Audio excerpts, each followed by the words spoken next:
Presiden Prabowo Subianto melakukan perombakan Kabinet Merah Putih pada Senin, 8 September 2025, sore. Dalam reshuffle kali ini, sebanyak 6 kursi menteri berganti, termasuk posisi strategis Menteri Keuangan. Sri Mulyani Indrawati yang telah lama menduduki jabatan tersebut digantikan oleh Purbaya Yudi Sadewa. Purbaya bukan nama baru di lingkaran kebijakan ekonomi nasional.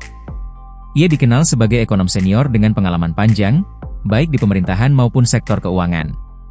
Sebelum bergabung dalam kabinet, Purbaya menjabat sebagai Ketua Dewan Komisioner Lembaga Penjamin Simpanan, LPS, sejak September 2020.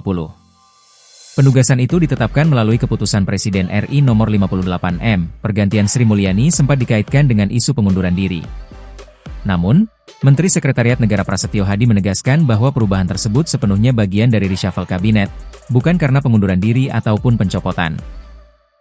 Sri Mulyani Indrawati pertama kali dipercaya memimpin Kementerian Keuangan pada era Presiden Susilo Bambang Yudhoyono, SBY, sejak Desember 2005 hingga Mei 2010. Dalam periode itu, ia mencatat sejumlah capaian penting yang hingga kini masih dianggap berpengaruh terhadap fondasi perekonomian nasional.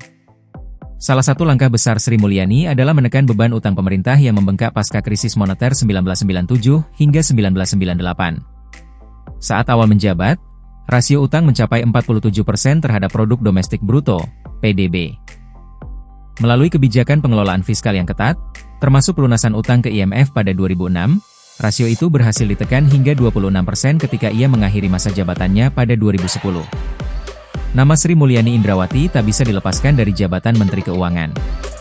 Perempuan kelahiran Bandar Lampung itu sudah melayani 3 presiden yang berbeda dari tahun 2005 sampai 2024. Bahkan di era Jokowi, Sri Mulyani terus bertahan hingga akhir masa pemerintahan 2 periode.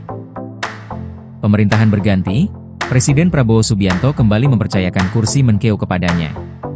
Secara keseluruhan, Sri Mulyani telah mengemban tugas sebagai bendahara negara selama 13 tahun, melewati 3 era pemerintahan.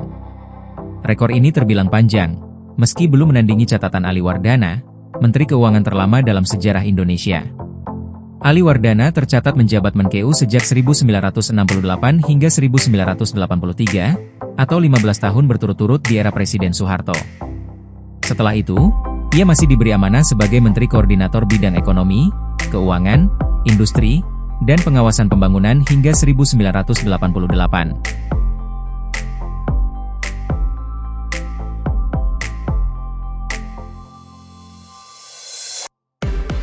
Tribun X sekarang menghadirkan lokal menjadi Indonesia.